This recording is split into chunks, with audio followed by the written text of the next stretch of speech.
Welcome to Front Office Pros. Today, we're going to be talking about analyzing salary cap trades, fantasy football, part 3. And with us to break it all down is a special guest making his first appearance with Front Office Pros, which is none other than Jayson Snyder. Jayson is a senior writer at Dynasty Nerds. Jayson, thanks so much for joining the show today. I'm excited to be here. Hike! All right, so we're going to be talking about some salary cap fantasy football trades. We got 5 of them, and they're all a Dynasty 16 team with full IDP. So keep that in mind when you're thinking about this. So we're going to talk about the first trade, guys. We're going to ease into this. There's some heavy trades here. So we're going to just go with a softball down the middle here. Tight end Michael Mayer. He's on a 3 years plus 1, so 50-year option for $7 million. In exchange, that team received a 2024 fourth-round pick, number 58 overall, and that draft contract is 4 years, $7 million.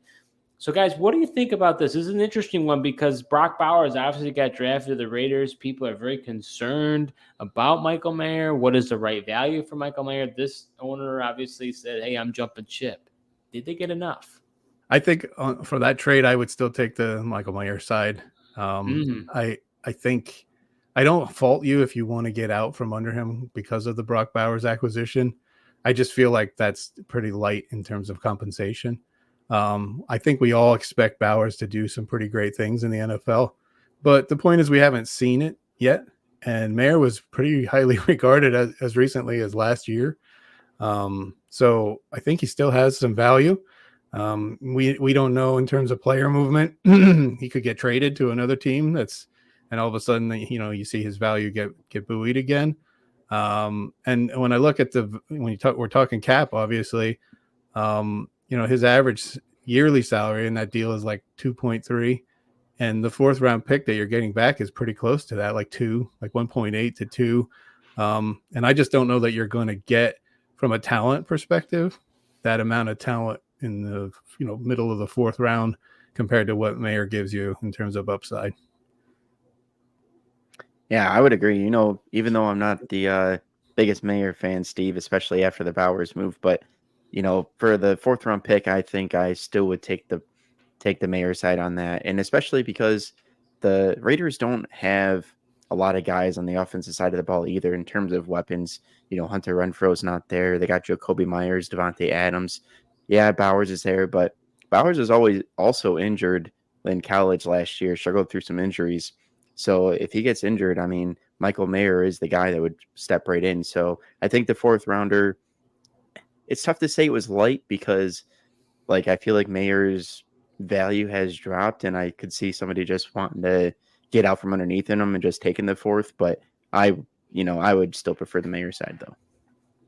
Yeah, I think when it comes to Michael Mayer, it's really interesting because we just recently heard him come out into the press and talk about how he really wasn't excited to play last year, which shocked me because people were referring to him as baby Gronk, and him being able to pair up with Josh McDaniels. Now, it probably shouldn't shock me because McDaniels has a horrible reputation with players. I knew I saw you had a little Joel. I knew former, Broncos fan, former head coach Josh McDaniels. I knew it. I saw it, but I was a little surprised because I thought that being with, he was a second round pick. Some thought he could be a first rounder.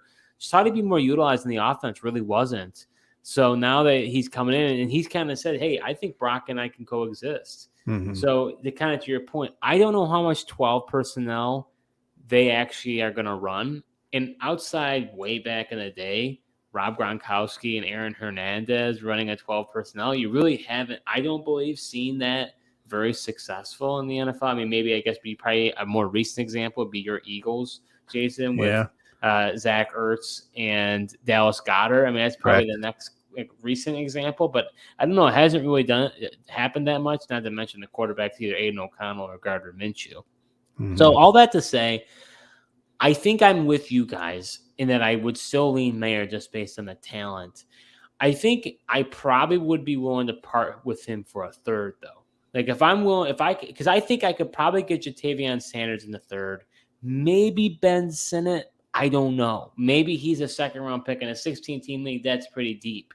So if I could try to get one of those guys, I think I may be more likely to do it because I don't think that Mayer is going to hit that upside, not with the Raiders at least. So that's kind of where I stand on that. Yeah, I agree. I think I we're agree unanimous on this one. Yeah, third rounder would move the needle, but fourth, doesn't really excite me. Same for you, Jason. Third would move the needle. I think so. I think I agree with the point that Joe made too. That is, if you want to sell Mayer at this point, you're going to have to probably accept a fourth. It's going to be hard to get more than that right now. But if you find the big time Mike Mayer fan and he's willing to give you a third, then maybe you should think about taking it. Are you enjoying this episode so far? Well, if you are, show your support to our channel by following us on Apple and Spotify under the Salary Cap Show and subscribe to our YouTube channel, Front Office Pros. If you want advice on your trades, head over to the Front Office Pros Twitter and fill out our Front Office Pros Dynasty Trade Inquiry Form, which gives us all the information we need to help advise you on what is the best move for your team. All right, now that we got that meatball out of the way, let's head over to trade two. This one's going to be a little more hefty. Wide receiver A.J. Brown, 2 years, $35 million, and a 2024 third-round pick, number 34 overall, 4 years, $11 million. In exchange, the team got a 2024 first-round pick, number 15 overall, 4 years plus a fifth-year option, $18.5 million. A 2024 second-round pick, number 24 overall, 4 years, $15.5 million. A 2024 third-round pick, number 47 overall, 4 years, $9.5 million. And a 2024 fifth-round pick, number 73 overall, 4 years, $6 million. So a lot of draft capital traded here in order to acquire A.J. Brown. What say you guys? Which side do you like better? Personally, I'm going to still go with the player side on this one. I know that's a lot to pay for A.J. Brown, but I think he's a potential. I mean, I think he's already a top 5. He could be even higher than that in terms of wide receiver talent. When you look at the breakdown there, I think the third round picks kind of wash out for me. So you're talking about basically a first, a second, and a fifth for A.J. Brown. And no, I gotta give you the caveat that I'm assuming that you're a contending team because A.J. Brown is not 25 years old anymore. He's getting older. But if you're a contending team and you can get that level of talent to be a difference maker for your team, I'm going to go on the player side and take A.J. Brown in the third on that. Yeah, I'd have to agree there. You know how I am, Steve. I always will take the proven commodities versus the draft capital there. And I'm, usually coming from a contending team as well. So I just like the aggressive move that this team is moving to, really elevate that wide receiver room. It is tough to give up all that draft capital. I mean, especially with how deep this draft class is, especially at the wide receiver position. But, towards the end of the first round there in the 16-team league, you're not getting an A.J. Brown type of wide receiver in the first round there. So that's why I like the player side. Mm-hmm. So I think I ultimately agree with you guys and that I lean on the A.J. Brown side. And I think a part of the reason why I do is because of the recent extension that took place. I think that really helped him because we didn't really know what was going to happen as far as the Eagles is concerned and where things were going to go. So now that he's extending, now who knows about Hurts? That's a whole different other conversation, Jason. I mean, he did kind of have an interesting year last year, as Shane Steichen left. We thought that things were going to go on as normal. They didn't. But anyways, it could be another podcast for another day. I think that so the extension helps. That's my first aspect. The second piece is, what do I get for those picks? Number 15, maybe Lab McConkey, maybe. Right, we're looking at kind of that kind of realm, I would say. Maybe a Keon Coleman. Then at a second-round pick, this is IDP as well. Are you getting a guy like maybe Junior Colson? Are you getting a possible running back? You're getting like a Trey Benson possibly with that pick? I don't know. Where was that go? I don't think he's a first-rounder. So, it's hard without those picks being attached to players, right? Right. I think it's a fair trade, though.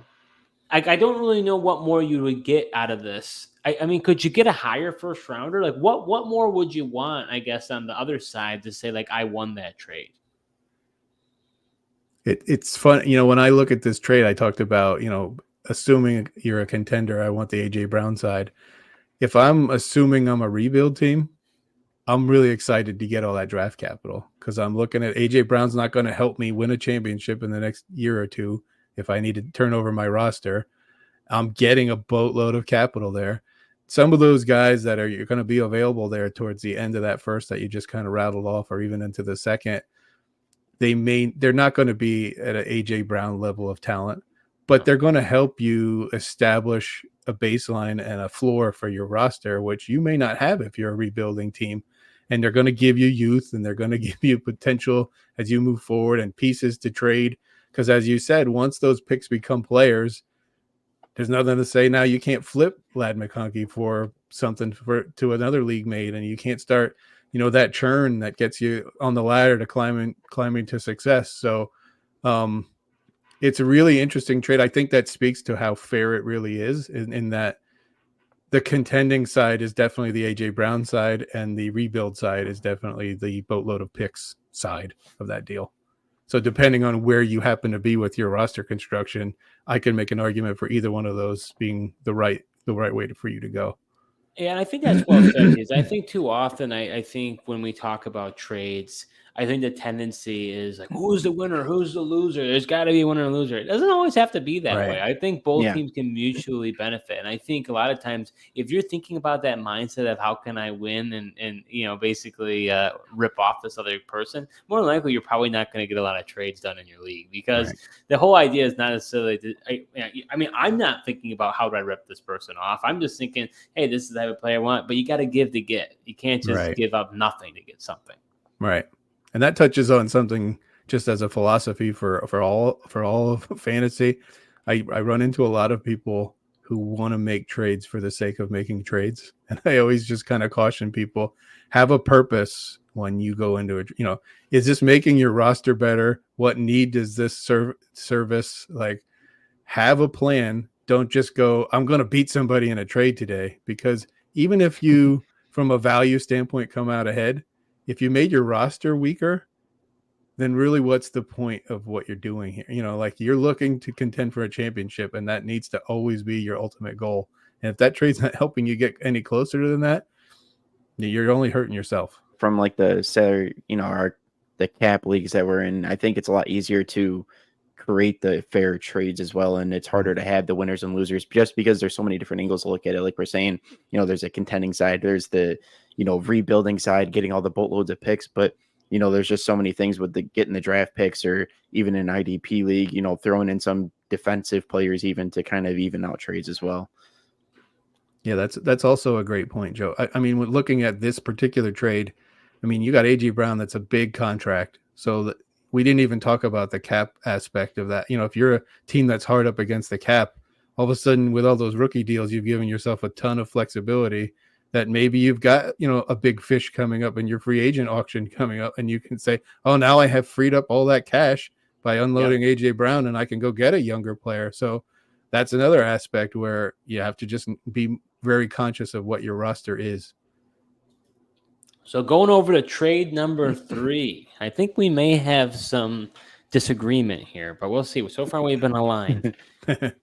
Wide receiver Deebo Samuel, 4 years, $81.5 million, and a 2024 6th-round pick, number 102 overall, 4 years, $4 million. In exchange, the other team received cornerback Carlton Davis, 3 years, $37.5 million, running back Tyler Algier, 2 years, $3.5 million, a 2024 second-round pick, number 32 overall, 4 years, $13 million, and a 2024 third-round pick, number 42 overall, 4 years, $9.5 million. So what do you guys think of this trade?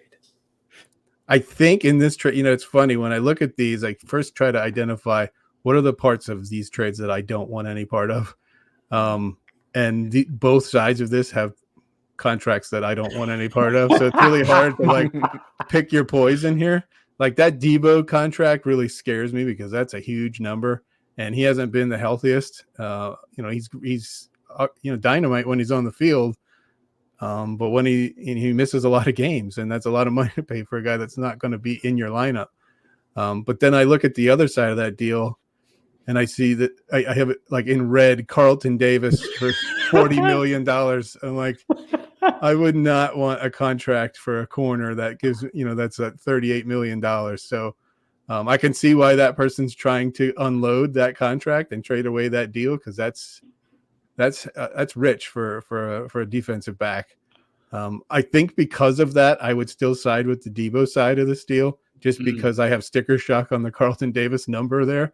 The other pieces, I mean, they're fine pieces. Algiers probably is going to be a negligible contributor.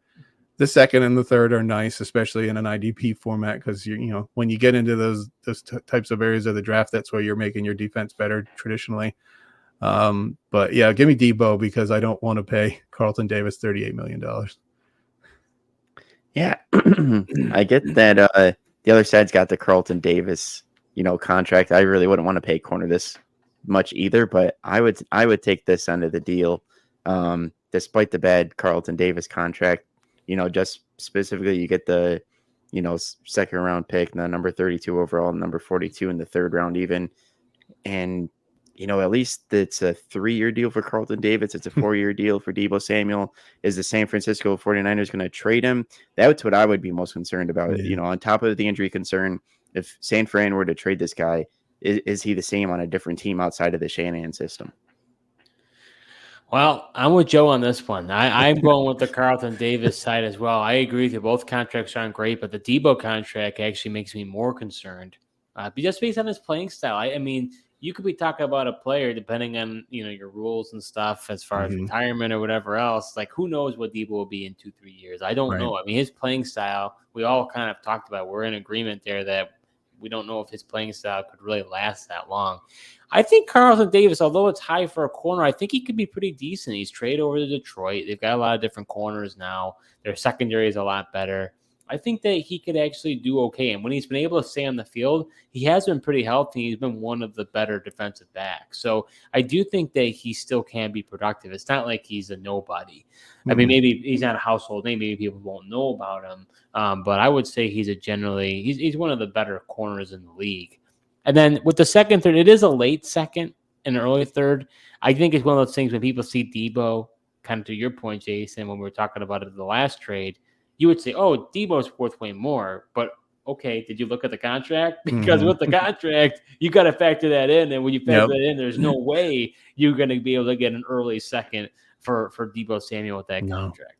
No. Right. So, all right, guys, we're going to go on to trade number 4. I'll be curious about this one, Jason. This is a high-profile one over here. So this is also Steve's trade as well. Yeah, don't say which one I'm on, which side I'm on this there, Joe. But Steve was involved in this one, so I was involved in this side, so I am very eager to hear what you have to say. So on one side, a 2024 first-round pick, number 2 overall, 4 years, plus a 5th-year option, $43 million. And then a 2025 first-round pick. In exchange, the other team received quarterback Anthony Richardson, 3 years plus 1, a 5th-year option, $12 million. And then a 2024 fourth-round pick, number 60 overall, 4 years, $7 million. So what do you guys think about this trade? So, again, I'm blind, Steve. I don't know which side of this deal is yours. But what sticks out to me on this deal is the contract for Anthony Richardson. I love the affordability of having a guy potentially 4 years, at least 3 years at that cap number. I mean, you're talking about 4 years annually. I mean, $4 million annually, which is massive. I don't know. I'm blind to whether it's a super flex league or not. 16 teams, so it's not super flex, but quarterback matters. You could look at it from a super flex standpoint because it basically washes out that. I like that. Right. The talent pool is thinned out. I get it. Yeah. So anyway, getting back to what I was saying about Richardson, I just like that he's affordable. When I look at the other side of that deal, I see the first round pick and it's number 2 overall. I'm going to assume that's Jaden Daniels. So Jaden Daniels is getting 2.5 times what Anthony Richardson is getting in terms of a salary. I don't know that he's 2.5 times the player that Anthony Richardson is. We didn't see enough of Anthony Richardson last year, frankly, to know what he is. I know there's a lot of hype about him, Arguably, you could treat both of these guys as if they came out of this draft class, because Anthony Richardson almost kind of took like a redshirt year last year. We saw a little bit in the preseason and just a taste in the regular season. But if they're both unknowns, I want the guy that I'm getting at $4 million versus the guy that I'm getting at 10.8. So I'm going to go with the Anthony Richardson side of the deal. Does it change anything for you if at the number 2 pick you get Caleb Williams instead of Jaden Daniels? Does that change anything? Let's say that number 1 they don't go Caleb Williams and Caleb Williams is there at 2. Does that change anything for you as far as who wins this side of which trade? I think it makes it closer. I'm not sure that I would change my answer, but it definitely makes it closer for me. And then maybe we're talking now about how I feel about Jaden Daniels versus Caleb Williams and not about the trade as much. But I'm expecting he's not going to make it to 2. Now, with it being single quarterback, maybe he does. Maybe you have somebody go, Marvin Harrison at 1 instead. That's entirely possible. So I don't hate the deal if you do net Caleb Williams out of that. Again, I think Richardson probably has the same upside as even Caleb Williams has, and you're paying him a heck of a lot less at $4 million versus 10.8 per year. So I'm probably still gonna stick with the Richardson side personally. I'm judging from the tone of your questions that you are not the Anthony Richardson side of this deal. You will find out. All right. Interesting. Yeah. Despite knowing both ends of the deal, Steve, I'm gonna go the pick side. But you like proven commodities. I do like proven commodities, but to me, Anthony Richardson's not a proven commodity because we only saw him for 4 games. Despite the contract is great because the owner took on a heck of a lot of signing bonus in order to get that contract price in the trade. So despite the tantalizing contract, pick 2, with it being Caleb or even possibly Marvin Harrison Jr., I probably would take that, and then you even get the 2025 first round pick on top of that. So I must have had a decent poker face because I am the Anthony Richardson recipient. Oh, you got me. So yeah, so I do like the trade that I made. I think for me, at the end of the day, I didn't know who would be available at 2, but it didn't really much matter. I had Richardson, in my view, better than both of the quarterbacks. I did have to part with the 2025 first. But at the end of the day, I'm with you. The contract was very appealing. That's not true. At the time, you knew who was going to be available at 2 because you held the first round pick as well. I had number 1 as well. Yes, you knew exactly who was going to be available. Okay. Well, okay. What I'm saying is, it doesn't much matter. Okay, whether it was Caleb or Jaden Daniels who was there, if you had all 3 in a lineup, I'm taking Anthony Richardson. Bottom line, I would take Richardson. He's the one that if they're all their schoolyard pick, who am I get to pick? I'm picking him. To me, he's just the ceiling is undeniable. And with your former OC there and Shane Steichen, to me, it's just I essentially, in my view, took Richardson at the number 2 pick. Is essentially how I look at it. Now I had to give a 2025 first in order to do that, but I don't know. I'm a little nervous about this quarterback class. I think this could be very reminiscent to the 2021 class where everyone was like, Trevor Lawrence is the next thing since Andrew Luck. Well, Trevor Lawrence has been mid. I think that could be Caleb. And then everybody else, no one else has panned out. Fields, bust. Wilson, bust. Mac Jones, bust. All the other ones have gotten traded. What's that? All the other ones have gotten traded. Well, sure. But I'm just saying, I could see it. I think this quarterback class to me is a little hyped up. My opinion on that. They always are. Yeah, and it's interesting. It was unfortunate that Richardson had the injury last year, and we didn't get to see him as much. But I think in terms of development, this is like outside of the fantasy game, but he got a full year of an upfront seat of how does a game get called? How does the mechanics of a system work? What are meetings like in the week? What's media time like? Like, he got all of that and got to kind of digest that from the sideline. And now we'll get a full off season. I would argue in terms of development, he's way ahead of any of these guys that are coming out this year because A guy like Caleb Williams is like his head's spinning. He's still trying to learn the playbook. He's expected to be the face of his franchise. He's going to get thrown out there in week 1, whether he's ready or not.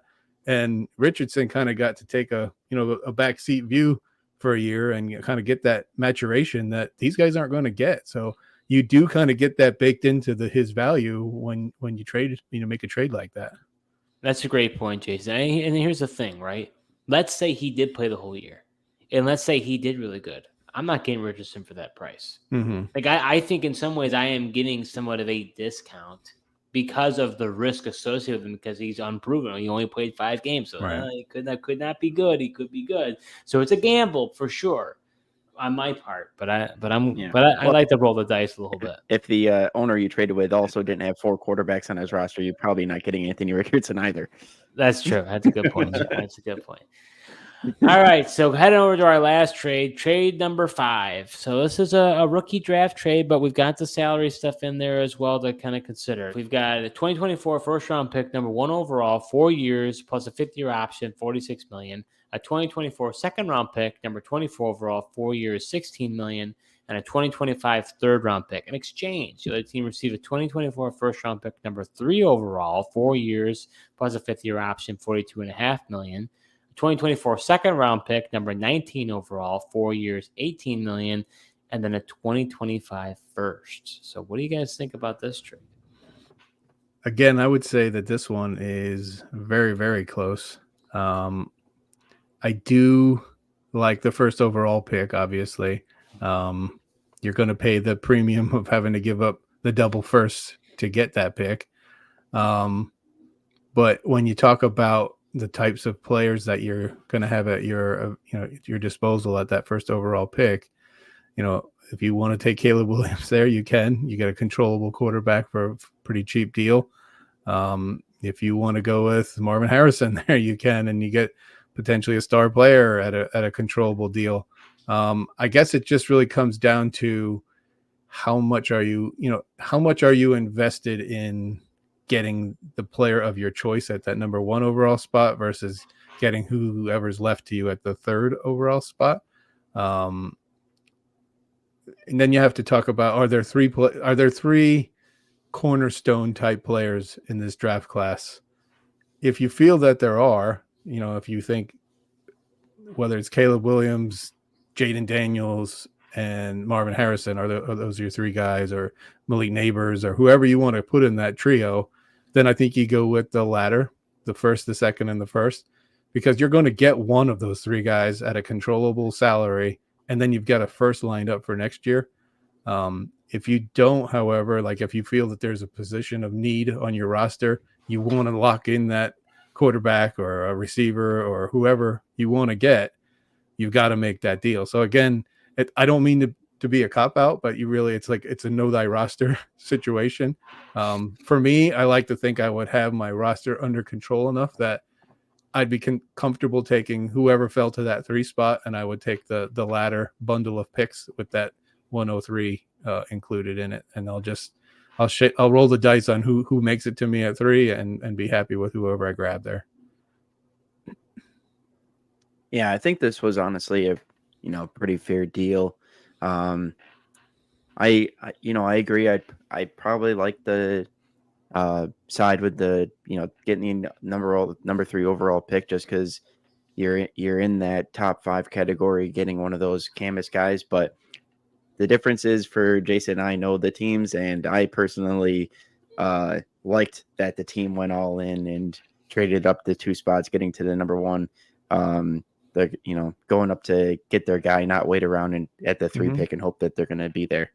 You mean I and you? Jason doesn't know the teams. Well, I'm just saying Jason didn't know the teams. That's my advantage. That's what I was saying. Yeah. I here's the thing. So I was involved in this one again. I mean, I was. So I don't know if you read between the lines, Jason. I was involved in this one as well. Okay. I was the team that traded away the number 1 overall pick. Okay. So I like the side I received because I think there are at least 3 cornerstone players. So in my view, if I'm at 3, I'm still getting one of those players. Correct. So at the end, and then I'm getting all this additional capital on top of it. For the other team, they have a particular guy in mind. They go up and get him. No fault, right? If you want to do that, That's their prerogative. They had a second first-round pick in 2025. They feel like they need 2 first-round picks, so they trade one away. I mean, you can do that. That's what that stuff is for.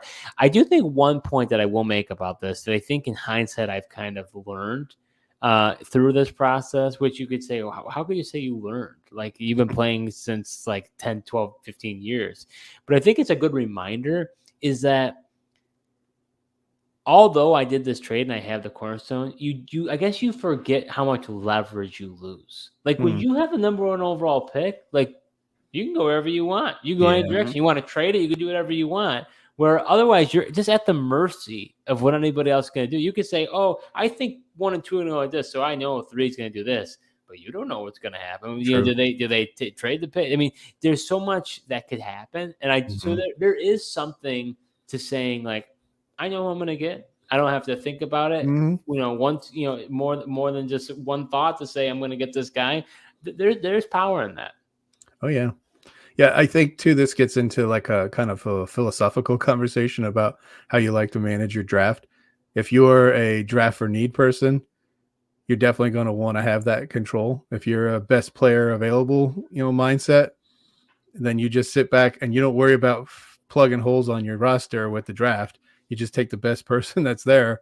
And like you said earlier, you're going to get one of 3 outstanding players. I don't care who 1 and 2 take because I'm guaranteed to get one of the 3 best players in this draft.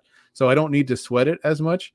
But when you get, and I think you kind of get yourself into some trouble when you start thinking, well, I got to get a quarterback out of this draft. I need to have a quarter, because then you do have to do what we're talking about here and go up and get that first overall spot just to guarantee yourself that you're not going to get pantsed in that draft and come out, with snake eyes and say like, I didn't get what I needed to get out of that draft. But if you manage your team in such a way that you just go, I don't really need a position. I need good players. Then I think you have the flexibility to drop down to 3 like you did and just say, I'm happy with whoever I get there and do what you will at 1 and 2. It doesn't matter to me. I tend to think I draft best player available first. I do let needs influence, that maybe there's like a slight, like if we look at it as like a sliding scale, I might give it a little bit of a bump. Yeah. But I definitely don't let need drive my draft. Yeah. I was just looking at the return too. When you talk, obviously we talked about the 1 and the 3, but you're also getting 19 back. So you said this is a 16-team league, so that's a high second-round pick. Oh yeah, and we talked about the players that are going to be available in that end of the first type of a zone. Plus, you get that bonus 5th-year option for those guys in the first round. So you're not too far. What's nice about that 19 is you're 203.